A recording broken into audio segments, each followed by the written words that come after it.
In the autumn of 1552, 150,000 men marched eastward, following the course of the Volga like a steel serpent slowly uncoiling toward its prey. At the front rode a Tsar of barely 22 years, crowned by ambition and forged by pain, convinced that this would be the last time Russia would kneel before the shadow of the Mongols. His destination was a walled fortress upon a hill, a city that for more than a century had bled his people dry with raids, slavery, and fire. Kazan.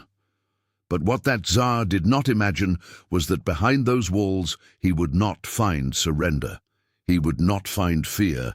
He would find a people willing to die on their feet rather than live on their knees. An imam who would wield a sword alongside his students, a Khan who would fight to his last breath, and when the mines exploded beneath the city's foundations, when the walls crumbled like broken bones and Russian troops poured through the breaches like an unstoppable torrent, hell was unleashed. Steel against steel, screams drowned by the roar of cannons, arrows crossing through smoke. Bodies falling upon bodies. The streets turned into rivers of blood. The mosques burned. The banners vanished among the flames. And when the dust finally settled over the ruins of what had been one of the most powerful cities of Central Asia, the world had changed forever. A Tatar empire that had dominated the Volga for generations had been extinguished, and from its ashes, a new Russia would emerge, extending its claws toward Siberia, toward the Caspian, toward the far reaches of an entire continent. But the price of that victory would leave scars that would stretch across the centuries. And the echo of that fall still resonates today in the rebuilt mosques, in the forbidden memories, and in the silence of a river that never forgot. To understand what happened on those walls in October of 1552, it is necessary to go back centuries to an era when the steppes of Asia dictated the fate of half the world. In the 13th century, the Mongol armies of Genghis Khan had devastated everything in their path, from the walls of Beijing to the plains of Hungary. Russia, fragmented into rival principalities, was crushed without mercy. For more than 200 years, Russian princes lived under the yoke of the Golden Horde, the vast Mongol empire that controlled the steppes from the Danube to Siberia. Every year, the Russians paid tribute. Every generation grew up under the shadow of the horsemen from the east, but nothing lasts forever. By the mid-15th century, the Golden Horde began to crumble, fragmenting into rival Khanates that fought over the remains of that wounded colossus. From among those fragments emerged the Khanate of Kazan, founded around 1438 by Ulugh Muhammad, a former Khan of the Golden Horde itself, who, after being deposed in internal power struggles, marched northward and seized the city of Kazan on the middle course of the Volga. From there, he established a kingdom that inherited Mongol ferocity and the wealth of the ancient Volga-Bulgarian trade routes. The Khanate of Kazan was no minor power. It controlled a vast territory stretching from the northern forests to the southern steppes, encompassing fertile lands, navigable rivers, and a trade network that connected Persia, the Caucasus, and the cities of Central Asia with the heart of Eastern Europe. Its capital, Kazan, was a walled city that rose upon a strategic hill, protected by the Kazanka River, natural lakes, and stone and timber fortifications that had withstood century after century. But what made the Khanate a constant threat to Moscow was not just its geographic position. It was the raids. Year after year, Tatar horsemen crossed the border and penetrated Russian territory, pillaging villages, burning harvests, and capturing thousands of men, women, and children who were sold as slaves in the markets of Persia and the Ottoman Empire. It is estimated that between 1438 and 1551, more than 40 large-scale raids devastated the Russian borderlands, leaving a trail of ashes, famine, and despair. For the Russian peasants of the eastern regions, the Tatars were not a distant enemy. They were a recurring nightmare, a horror that returned every spring with the thawing of the rivers. Moscow, meanwhile, was growing. What had been a minor principality was transforming into a centralized state, hungry for territory and determined to shake off once and for all the Mongol legacy. Ivan III, known as Ivan the Great, had managed in 1480 to formally free himself from the Tatar yoke, ceasing to pay tribute to the Golden Horde. But the threat from Kazan persisted. In 1487, Russian troops had briefly managed to take the city and install a puppet Khan, but control was never lasting.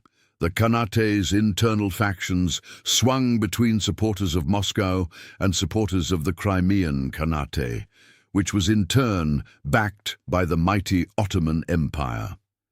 Kazan was a political pendulum that could swing in any direction depending on who controlled the throne at any given moment. It was in this setting of centuries of blood, betrayal, and rivalry that Ivan IV was born. The future Tsar came into the world in 1530, son of Grand Prince Vasily III. But Ivan's childhood was anything but privileged. His father died when he was barely 3 years old, leaving the throne in the hands of regents who devoured each other like wolves. The boyars, the Russian feudal nobility, turned the Moscow court into a political battlefield where alliances shifted with the speed of a dagger in the dark. The young Ivan grew up surrounded by conspiracies, humiliations, and violence. He witnessed murders in the hallways of the Kremlin. He was ignored, mistreated, and used as a pawn by rival factions. That childhood would forge a man of indomitable will, but also of a cruelty the world would come to know all too well. In 1547, at barely 16 years of age, Ivan did something unprecedented. He was not content with the title of Grand Prince that his ancestors had borne. He insisted on being crowned as Tsar, Emperor of all the Russias, a title that evoked the Roman Caesars and proclaimed an ambition that reached far beyond the borders of Muscovy. And from the very first day of his reign, his eyes were fixed on the east, on Kazan. The young Tsar was not merely boundless ambition, he was also a meticulous strategist, surrounded by competent advisors who understood that the conquest of Kazan was not an imperial whim, but an existential necessity. As long as the Khanate continued to exist, Russia's eastern borders would be vulnerable. Slaves would continue to be torn from their homes, the Volga trade routes would remain controlled by hostile hands, and the shadow of the Mongol past would continue to weigh on the collective consciousness of a nation that yearned to free itself from its ghosts. Ivan tried first through diplomacy and then through direct force, but his first 2 sieges of Kazan in 1547 and 1549 ended in failure. On both occasions, logistical problems defeated the Russian army before the walls of Kazan could be conquered. The distances were enormous. The roads turned into swamps with the autumn rains. Supplies ran out before the troops could mount a prolonged siege. Kazan, perched on its hill, watched impassively as the Russians retreated time and again, humiliated by geography and time. But Ivan learned from each defeat. And after the second failure, he made a decision that would change the course of the campaign. If he could not conquer Kazan from Moscow, he would build a base of operations right at the enemy's doorstep. Thus was born the boldest plan of 16th-century Russian military engineering. During the winter of 1550 to 1551, thousands of logs were cut, shaped, and numbered in the city of Uglich, hundreds of kilometers upriver on the Volga. Every beam, every wall, every tower was built in secret, disassembled piece by piece, and loaded onto rafts.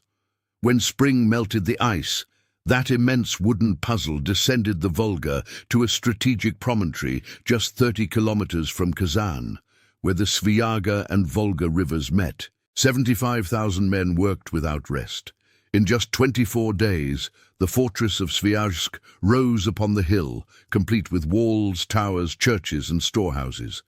It was an engineering feat that left both Russia's allies and enemies astonished. Overnight, Kazan had a Russian military base planted at its gates. The trap was closing. While Sviazhsk consolidated as the spearhead of the invasion, the political situation within Kazan deteriorated with each passing week. The Khanate's internal factions were torn between those who sought to negotiate with Moscow and those who preferred to fight to the death.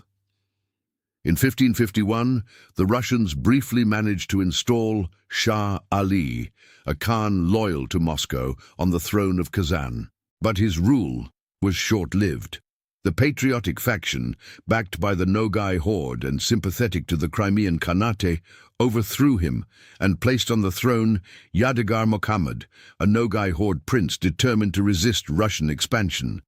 Yadigar knew he was playing with fire. He knew Moscow would not accept another humiliation. But he also knew that surrendering meant the death of the Khanate, the destruction of a culture that had flourished for more than a century, and the disappearance of a people who considered themselves the rightful heirs of the Golden Horde. He prepared Kazan's defenses with the urgency of a man who knows the storm is approaching. He reinforced the walls, he stockpiled provisions, he summoned Nogai warriors and the Cheremish tribes from the surrounding forests. And he sought allies in the south, sending messengers to the Crimean Khanate and the Ottoman Empire, begging for help that would never arrive. Within the city, the defense was not only military, it was spiritual.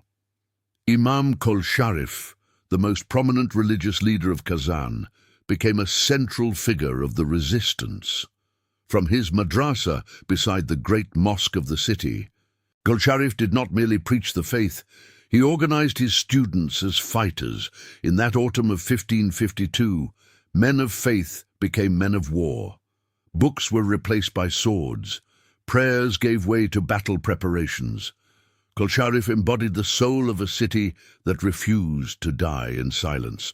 On the 16th of June, 1552, Ivan departed from Moscow at the head of an army the likes of which Russia had never seen. 150,000 men marched eastward, an endless procession of infantry, cavalry, Cossacks and artillery that stretched kilometre after kilometre along the dusty roads. Among them marched the Streltsy, the musketeers who constituted Russia's first standing army, a military innovation that Ivan had implemented just a few years earlier.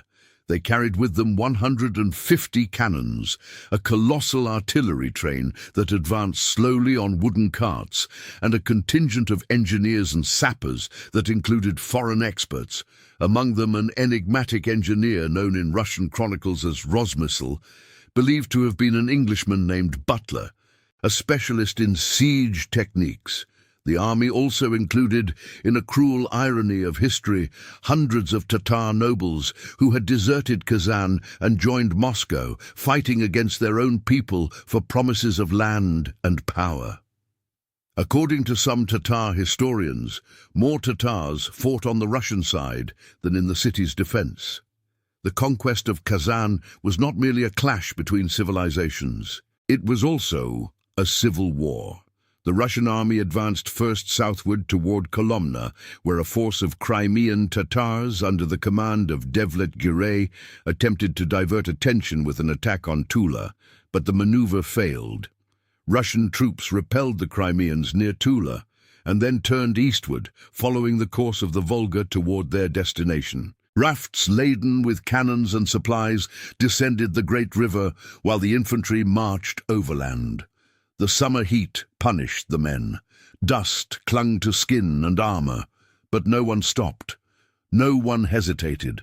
Every Russian soldier knew that this march was not just another campaign. It was the definitive settling of accounts with centuries of humiliation. On the 22nd of August, 1552, the Russian army arrived before the walls of Kazan. What they saw took their breath away. The city rose upon an imposing hill, surrounded by the Kazanka River, natural lakes and swamps that made it an almost impregnable natural fortress. Its walls, a combination of white stone inherited from the ancient Volga Bulgarians and wooden palisades reinforced with earth, stretched along the perimeter like the teeth of a sleeping dragon.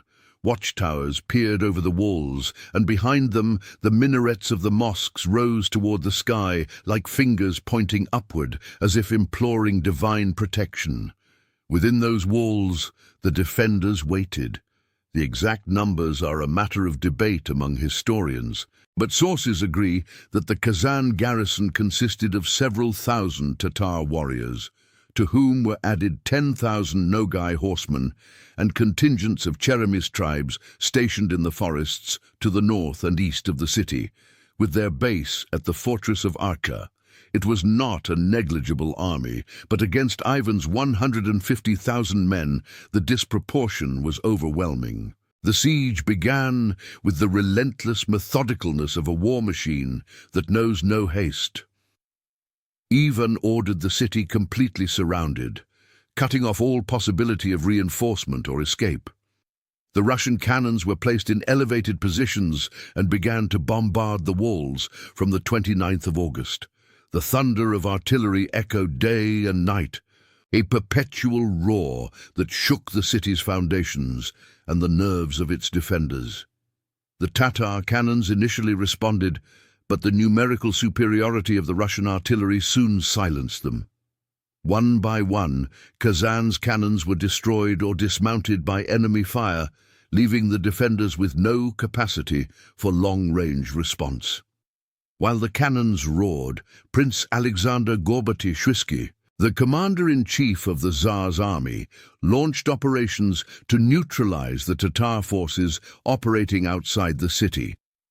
Between the 30th of August and the 6th of September, his troops defeated the Tatar cavalry under the command of Yapancha and destroyed the fortress of Archa, eliminating the threat of an attack from the rear. Prince Andrei Kurbsky, another of the principal commanders and a future dissident who would leave valuable memoirs about the campaign, crushed the Cheremish forces in the northern forests. Kazan was left isolated, alone, surrounded by a sea of enemies that closed in a little more each day. But the defenders did not surrender. From atop the walls, Tatar archers launched waves of arrows upon the besiegers. Nighttime sorties, bold and bloody, kept the Russian troops in constant tension. The Tatars knew every inch of their land, every nook of their walls, every hidden passage that could become a surprise attack route. And when the Russians tied Tatar prisoners to stakes near the walls, hoping their pleas would convince the defenders to surrender, the archers of Kazan responded in the most brutal way possible. They shot their own compatriots to silence them. The message was clear. Kazan would not negotiate. Kazan would not beg. Kazan would fight to the last man. Then the storms came. Torrential rains fell upon the Russian camp, toppling tents, turning the ground into an impassable quagmire, and soaking the gunpowder of the cannons. The entire army was plunged into the misery of mud, cold, and frustration. Russian chronicles attributed the bad weather to the pagan sorcery of the Tatars, a belief that reflects the superstition of an era in which faith and war walked hand in hand. To counter the supposed enemy magic, a crucifix allegedly containing a fragment of the true cross was brought to the camp. According to the chroniclers, the storms ceased after that. The reality, of course, was more prosaic. But faith, whether true or invented, served to maintain the morale of an exhausted army that had spent weeks before walls that seemed impregnable. It was then that the engineers took center stage, and with them, the most decisive phase of the siege. Ivan Verodkov, the Russian military genius who had designed the fortress of Sviazhsk, built on the ground a siege tower 12 meters tall, a revolutionary wooden structure capable of housing 10 heavy cannons and 50 pieces of light artillery. Nothing like it had ever been seen in that part of the world. The tower was placed before a section of the walls, and from its summit, Russian gunners could fire directly into the city's interior, over the defenses, sowing chaos and destruction among the defenders who believed themselves safe behind their walls. But the masterstroke was not the tower, it was the tunnels. Under the supervision of the mysterious Rosmeisel, the sappers began digging underground galleries beneath the walls of Kazan. The work was exhausting and dangerous. The men dug day and night, crawling through narrow, dark passages, breathing foul air and fearing a collapse at every moment. But they advanced. Meter by meter, the earth yielded to shovels and pickaxes, bringing destruction closer to the city's foundations. The sappers' first target was the secret underground passage that connected the city to its source of drinking water. When the powder charge detonated beneath that conduit, the access to water was destroyed. Kazan, already enduring the bombardments, now faced thirst. Without water, the resistance's days were numbered. The days dragged on between smoke and blood. Inside the city, the situation grew ever more desperate. The wounded accumulated in the streets without enough bandages or doctors to tend them. Water was scarce. Food began to be rationed, but the spirit of resistance did not waver. Kolsharif continued organizing the defense from his madrasa, turning men of prayer into warriors who gripped swords with the same determination with which they held sacred books. Khan Yadigar walked the walls each night, encouraging the defenders, reminding them that every day Kazan held was a day of honor for their people. Outside, Ivan prayed. The chronicles described the young Tsar as a man divided between the ambition of the conqueror and the fervor of the believer. While his generals planned assaults and his engineers dug tunnels, Ivan spent hours on his knees before icons, asking God for victory. Before the final battle, he gathered his troops and rallied them with historical examples, invoking the victories of Queen Tamar of Georgia, whom he described as the wisest queen of Iberia, endowed with the intelligence and courage of a man. He was a Tsar who needed to believe that his war was holy, that the conquest of a Muslim city was an act of faith as much as an act of power. The 2nd of October, 1552, dawned grey and silent. The calm that preceded the final storm. The sappers had placed the last powder charges beneath the walls, beside the gates of Nogai and Atalik, the two most vulnerable points of Kazan's defenses. At dawn, the order was given. The earth trembled. A colossal detonation tore through the air, hurling columns of earth, stone, and wood toward the sky. The walls crumbled as if a giant hand had crushed them. The rubble filled the ditches and opened enormous breaches through which the light of dawn poured into the city like an open wound. And then hell began. Russian soldiers hurled themselves toward the breaches like an unstoppable tide. The Streltsy fired their muskets as they advanced through the rubble. The cavalry flanked the sides. The cannons kept firing over the attackers' heads, sowing destruction in the inner streets. The Tatar defenders, far from fleeing, threw themselves at the breaches with a ferocity born of desperation. The clash was brutal, swords against swords, axes against shields, arrows at point-blank range. Bodies piled up in the breaches, creating barricades of flesh that the next waves of fighters had to scale to keep fighting. The streets of Kazan became a labyrinth of death. Every corner hid a defender. Every window was a firing position.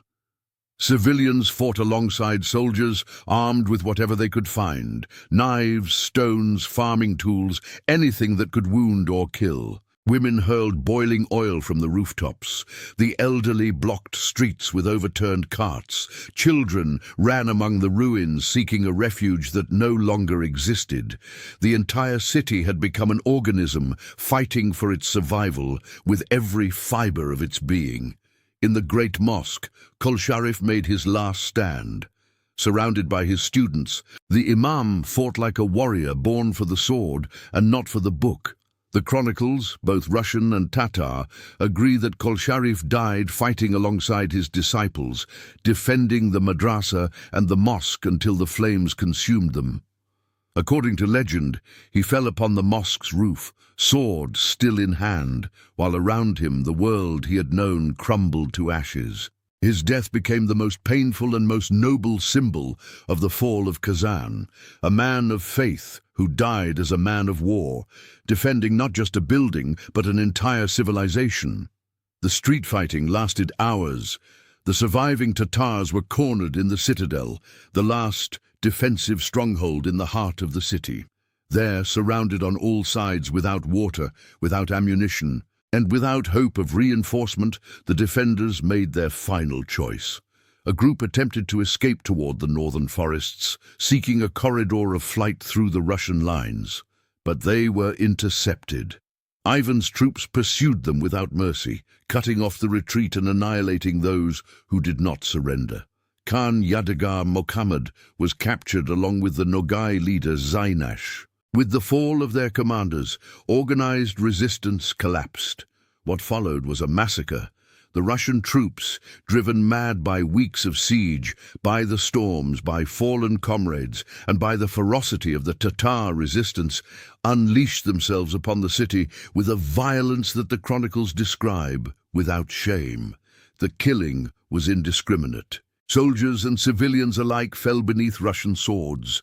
The mosques were set ablaze. The madrasas were destroyed. The libraries, which housed centuries of Islamic knowledge, were turned to ashes. The palaces of the Khans were looted and demolished. The city that had been the pride of the Volga Tatars was razed to its foundations. But not everything was purposeless destruction. Among the ruins, Russian soldiers found something that justified, at least in the official narrative, the entire campaign. Thousands of Russian prisoners who had been captured during decades of Tatar raids and kept as slaves in the Khanate. The chronicles speak of 8,000 captives freed that day, men and women who had been torn from their homes, sold in markets, forced to serve foreign lords. Their liberation was presented as the moral redemption of the conquest, proof that Ivan's war was not merely ambition, but justice. The silence that followed the battle was more deafening than the thunder that had preceded it. The city smoldered. Bodies lay heaped in the streets, in the breaches of the walls, in the courtyards of the destroyed mosques. The smell of gunpowder, blood, and burning wood permeated the air like an invisible shroud. Crows began to gather over the ruins, black shadows against a leaden sky that seemed to weep for what men had done.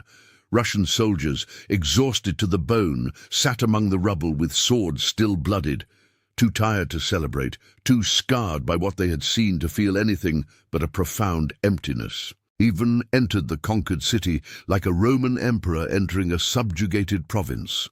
The chronicles describe him walking through the devastated streets with a solemn expression, flanked by priests carrying crosses and sacred icons, blessing the ground that hours earlier had been a battlefield. For the young Tsar, this was not merely a military victory. It was a triumph of the Christian faith over Islam, of civilization over barbarism, of Russia over the last vestiges of the Mongol yoke. He ordered crosses erected over the ruins of the mosques. He ordered that the crescent symbol, the emblem of Islam, be placed beneath the Christian cross on the domes of Orthodox churches, a declaration of supremacy that would be engraved in Russian religious architecture for centuries. 18,000 men were left as a garrison in Kazan, and then Ivan began the long journey back to Moscow. He was received as a hero. Church bells rang. Crowds cheered the conquering Tsar, who had achieved what generations of Russian princes had attempted and failed. News of the victory spread across Europe like wildfire. Russia, which until then had been seen by Western powers as a semi-barbarous land on the edges of civilization, was suddenly recognized as a military power of the first magnitude. Ivan celebrated by ordering the construction of a monument that would immortalize his triumph. The Cathedral of the Intercession of the Most Holy Theotokos on the Red Square in Moscow. popularly known as St. Basil's Cathedral. With its multicolored domes that seem taken from a fairy tale, the cathedral was and remains one of the most iconic buildings in Russia, a permanent reminder of the conquest that transformed the nation. Some Tatar researchers have pointed out that certain architectural elements of St. Basil's, such as its 8 towers and central dome, are not typical of the Russian tradition and may have been inspired by the Kol Sharif Mosque itself, destroyed during the siege. If this is true, there would be a painful irony in the fact that the most famous monument of the Russian victory bore in its design the echo of what was destroyed. But the fall of Kazan was not the end. It was the beginning of something much greater and much more complex. Within the borders of the former Khanate, resistance continued. Tatar, Cheremis, and Nogai tribes refused to accept Russian dominion. Rebel governments formed in Chalym and Mishatamak, on both banks of the Volga. A new Khan was invited from the Nogai horde. Guerrilla warfare spread through the forests and steppes, a desperate resistance that was not extinguished until 1556, 4 years after the fall of the city. The repression was brutal. 10,000 men were killed in combat, 6,000 were captured. 15,000 women and children were enslaved. 1,600 Tatar leaders were executed. The tribes were forced to convert to Christianity or abandon their lands. The mosques that had not been destroyed during the siege were demolished during the occupation. An entire civilization was dismantled piece by piece with the methodical efficiency of an empire that tolerated no dissent. The consequences of the conquest of Kazan reverberated through the centuries like ripples on a lake after a stone's fall. In the immediate term, the victory opened the gates of the Volga for Russia. 4 years later, in 1556, Ivan annexed the Khanate of Astrakhan further to the southeast, turning the entire course of the Volga into a Russian river and securing control of the vital trade route to the Caspian Sea. The road to Siberia was cleared. Before the century ended, the Cossacks of Yermak had crossed the Urals and begun the conquest of the Khanate of Siberia, initiating an expansion that in the following centuries would push Russia's borders to the Pacific. The conquest of Kazan was, in many ways, the foundational moment of the Russian Empire, the first stone of an expansion that would transform Muscovy, a principality landlocked between forests and rivers, into the most extensive state on the face of the earth. But the conquest also transformed the very nature of Russia. With the absorption of the Khanate, Muscovy ceased to be an ethnically homogeneous state. For the first time, it incorporated Muslim, Turkic populations and people of diverse cultural traditions who shared neither the faith, nor the language, nor the customs of their conquerors. Historian Andreas Kappeler identified 1552 as the precise moment when the Muscovite state of northern Europe definitively transformed into a multi-religious and multi-ethnic empire. The tensions that arose from that transformation were never fully resolved. Centuries later, the relationship between Russia and the Tatar populations remains complex, marked by the memory of conquest, forced assimilation, and a cultural identity that refuses to disappear. For Ivan, the conquest of Kazan was the zenith of his reign. He returned to Moscow with the news that his wife had given him a son and heir, though the child would not survive long.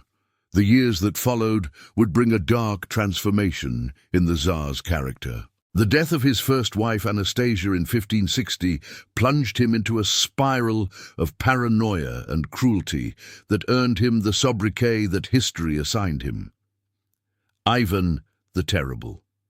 The man who had conquered Kazan with military brilliance would end up killing his own son in a fit of rage. But that is another story. What remains, what cannot be erased or rewritten, is what happened on that hill above the Volga in the autumn of 1552, A city fell, a people was subjugated, a civilization was razed, and from its ashes an empire arose. Today in Kazan, the Kol Sharif Mosque stands once again within the walls of the Kremlin, rebuilt in 2005 during the celebration of the city's millennium. Its white minarets rise toward the sky beside the golden domes of the Annunciation Cathedral, the Orthodox church that the conquerors erected upon the ruins of the Khanate. Cross and crescent, side by side, as a silent reminder of all that was lost and all that was rebuilt. Every October, the Tatars of Kazan would commemorate Zeta Kurna, the Day of Remembrance, honoring those who fell in the defense of 1552. In 2021, the Russian government banned the commemoration, but memories cannot be banned by decree.